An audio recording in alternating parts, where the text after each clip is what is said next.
মমতা বন্দ্যোপাধ্যায় ক্ষমতা থেকে চলে যাওয়ার পর দম বন্ধ, মানুষ কিছু বোঝেন না।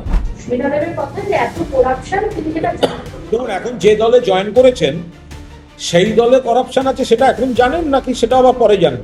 তার জন্য আমাকে দল ছেড়ে যেতে হবে কেন? ইয়ার্কি মারার জায়গা পাইনি এরা। যার যা একটা ছুতো এখন এনে চাপিয়ে দেয়, যাচ্ছে ব্যক্তিগত এজেন্ডায় আর চাপিয়ে দিচ্ছে একটা পলিটিক্যাল ছুতোর কারণ। বড় বড় মলে যাবেন, দেখবেন কিছু কাঠের পুতুল দাঁড়িয়ে আছে, তাদের জামা কাপড়গুলো আসল, কিন্তু লোকগুলো হচ্ছে পুতুল, প্রাণহীন। এই চাটন তৃণমূল যেটা হয়েছে তাদের হচ্ছে ওই হাল। আর মমতাদি থাকার সময় কত রকম ভাবে SMS পাঠিয়ে তাকে পটানো যেতে পারে, নরম করা যেতে পারে, আস্থা জানানো যেতে পারে, আমি আছি সেটা বোঝানো যেতে পারে। তখন হচ্ছে মমতা ব্যানার্জি জিন্দাবাদ, আর মমতা ব্যানার্জি ক্ষমতা থেকে চলে যাওয়ার পর দমবন্ধ। বেইমান সুরক্ষা বাহিনী একটা তৈরি হয়েছে, আপনারা খেয়াল করেছেন? পুলিশে যে কটা বেইমানি করছে তাদের জন্য কটা পুলিশ নিযুক্ত হয়েছে, খোঁজ নিন তো। একসঙ্গে এতগুলো লোকের দমবন্ধ, আপনি ভাবতে পারছেন? করোনা তো একসঙ্গে এত লোক এত ইয়ে হয়নি। সুস্মিতা দেবের সঙ্গে আমার ভালো সম্পর্ক, আমি খারাপ কথা বলতে চাই না, আমি অকারণ রাজনৈতিক তরজায় জড়াতে চাই না।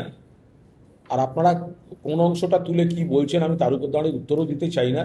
সুস্মিতা দেবের বাবা সন্তোষমোহন দেবকে মমতা বন্দ্যোপাধ্যায় আন্তরিকভাবে শ্রদ্ধা করতেন, এবং সুস্মিতা দেবকে অসম থেকে কলকাতায়, এখান থেকে রাজ্যসভায় একাধিকবার পাঠানো হয়েছে।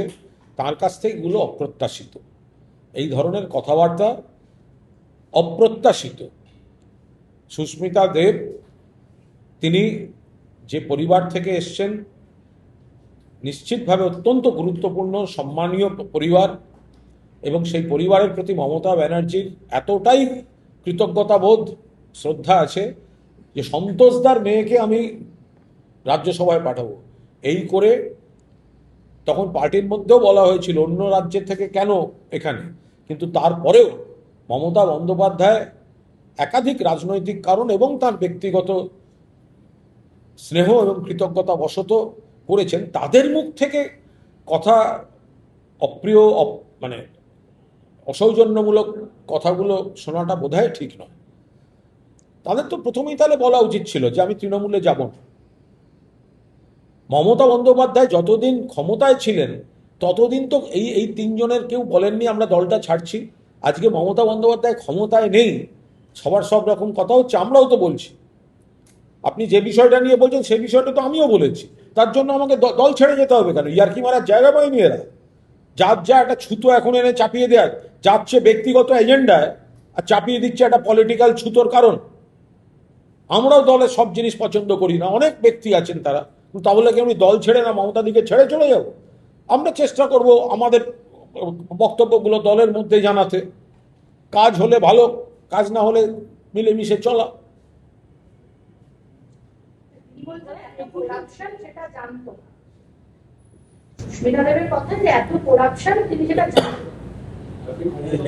দেখুন, এখন যে দলে জয়েন করেছেন সেই দলে করাপশন আছে সেটা এখন জানেন নাকি সেটা আবার পরে জানবেন?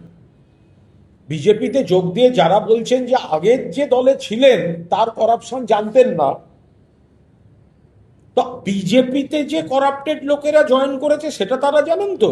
যে বিজেপি সারা ভারতবর্ষে যাদের বিরুদ্ধে CBI ED ভিডিও ফুটেজ দেখিয়ে বেরিয়েছিল সেগুলো সব এখন বিজেপির বড় বড় পদে আছে, সেগুলো জানেন? সুস্মিতা দেব ওনার রাজ্যের বিজেপির বিরুদ্ধে কি কি বলেছেন সেইগুলো সুস্মিতা দেবের মনে আছে না ভুলে গেছেন? আমি সুস্মিতা দেবকে কোনো ব্যক্তিগত আক্রমণ করতে চাই না, আমার সঙ্গে ব্যক্তিগত সুসম্পর্ক। গেছেন গেছেন, সবাই বোঝে কেন গেছেন, কেন অকারণ মানে মানে চলতি কিছু প্রবাদ ডেকে আনছেন বলতে বাধ্য হব।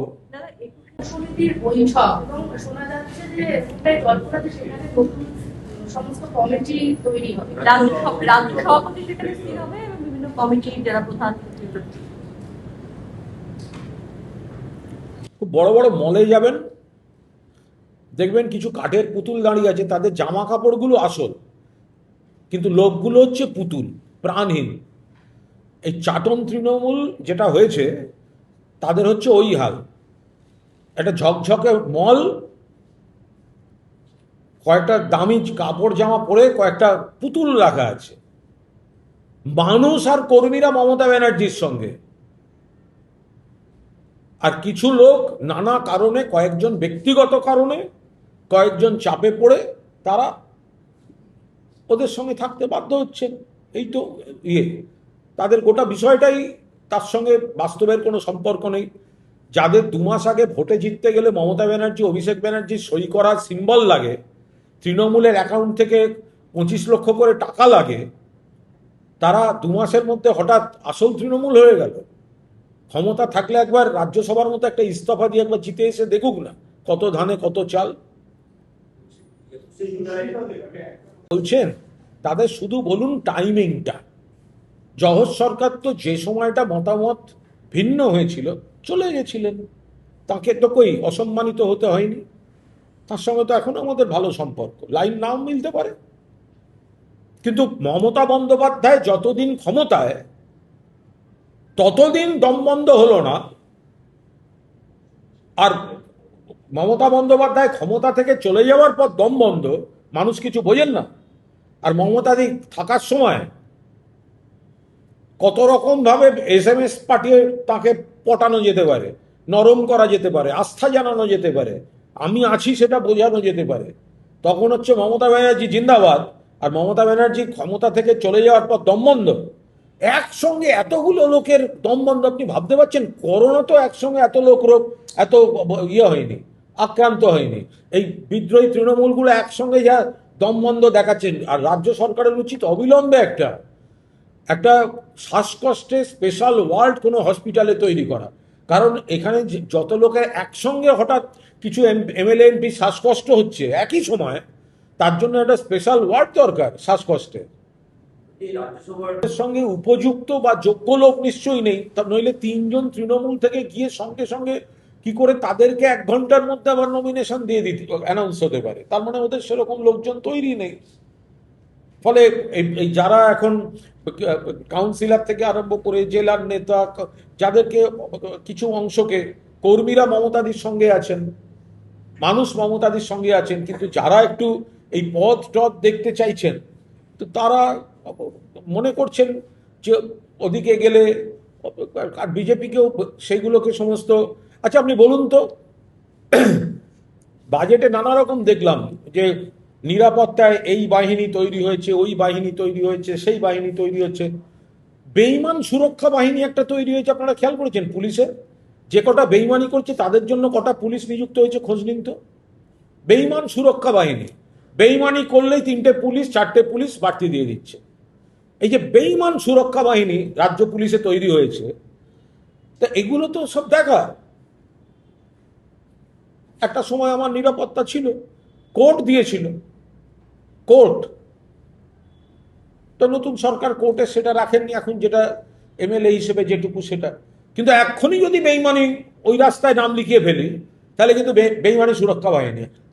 জিজ্ঞাসা করুন যে যারা বেইমানি করে যাচ্ছে তাদের বাড়তি নজরদারি এবং চাপ সৃষ্টির জন্য তাদের কিছু করা হচ্ছে কিনা জিজ্ঞাসা করুন তাদের।